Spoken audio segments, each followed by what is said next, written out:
Yo, what's up, guys? Alex here from Elite Football Conditioning, coming to you today from a very hot, warm, sweaty office. So I'm going to try and record this video quickly so I can get out of here and go and cool down by going to the gym. All right. Anyway, timing of this video. The weather outside is cranking up. The heat is getting turned up a notch, and it's making things all a little bit uncomfortable. So here are my top 5 tips for helping you cope with the heat and still being able to train and make the most out of your performance, or get the most out of yourself and your performance, because there are no excuses. Adapt and overcome is what we need to do. So a couple of little things that you need to be aware of. Number one, obviously, because it's hotter, core body temperature rises anyway. All right, that's always going to go up, which means that your vascular system has to work harder. Your blood vessels will dilate to allow blood flow to the surface of the skin a little more easily, so it can then be cooled down. Obviously, you'll start sweating more. So because of that, we experience a drop in blood pressure. All right, so more space in the blood vessel for blood to flow through to get to the surface of the skin means that the pressure is a little bit less than we would normally have otherwise, which makes it more important for you to hydrate. So a lot of your blood volume will be taken up by water. So if you can make sure you're getting enough fluids in. I know everybody always bangs on about hydrate, drink. It's not a joke. Get your fluids in. Make sure, and ideally I would definitely say this, so you don't want to just drink and down loads and loads of water to the point where you're oversaturating yourself with water, because that can also have negative consequences. Get a pinch of pink Himalayan salt, sprinkle that into your water. Make sure you're drinking electrolytes, and even if it's like Lucozade Sports or Gatorades, or there are other brands as well. Drink those kind of energy drinks to refresh you and replenish what your body is losing through sweat.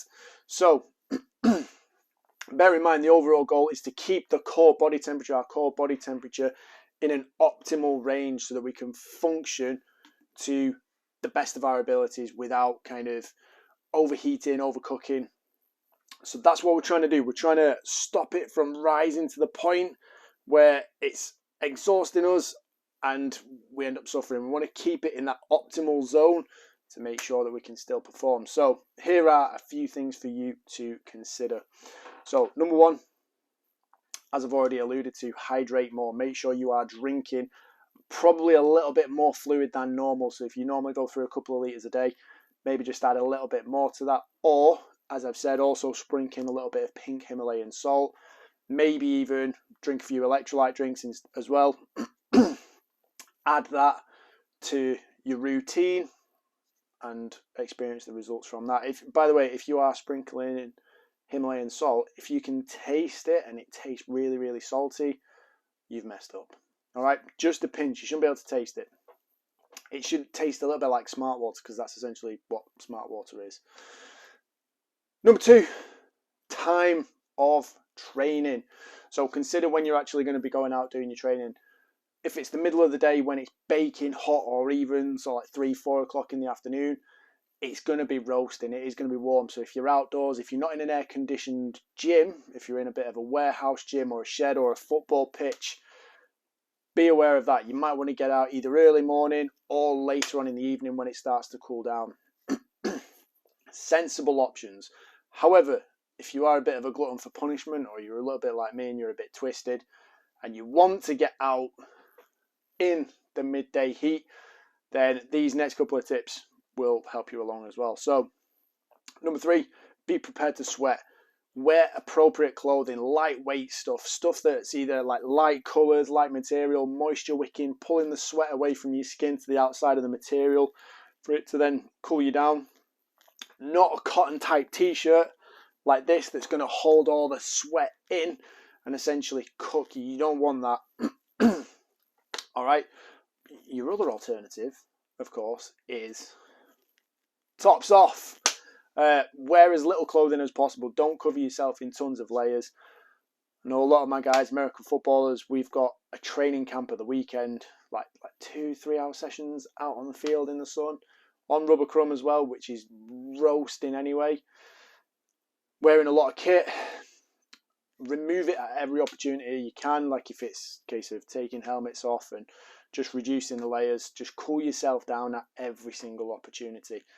That's another thing to be aware of. So dress for the occasion, dress for the situation, dress for the circumstances. Wear light gear. All right.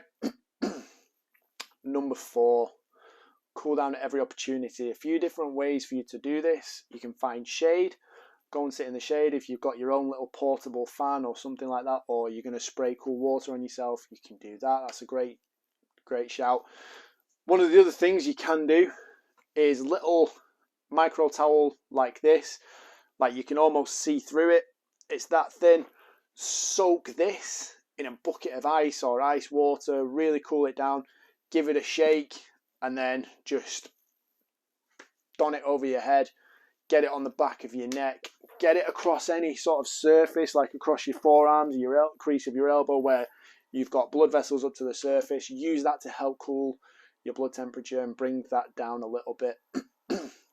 Again, if you've got a big session or a long session, or you know you're going to be out pushing hard, it's always worth having some appropriate things at the side of the pitch. Like even if it's putting your water bottle in a bucket of ice and just being able to spray a bit of that down the back of your neck now and again. A couple of really good simple things you can do to make sure you stay cool, to keep that core body temperature down in that optimal zone so you can continue to push, because that's what it's all about. You want to be able to push hard on the pitch. You want to be able to train effectively, and you can't do that if your core body temperature soars through the roof and you end up collapsing on the side of the pitch. Okay. Number 5, push hard but train smart. So a couple of things that I want to make you aware of before we cut this off, right? You need to know, because I love training hard.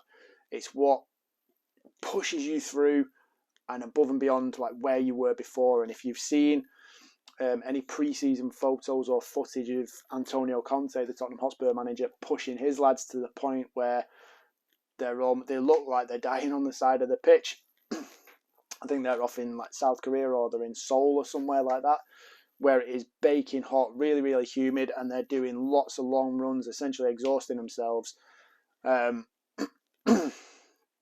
Obviously, you wouldn't do that unless you had a few precautions to kind of look after yourselves if you did get into a bit of a mess. So obviously, they will have team doctors at the side of the pitch, ways to cool themselves down. They'll have appropriate hydration. They'll be accounting for everything, which means it's a bit more acceptable, but obviously it doesn't come without any risk whatsoever.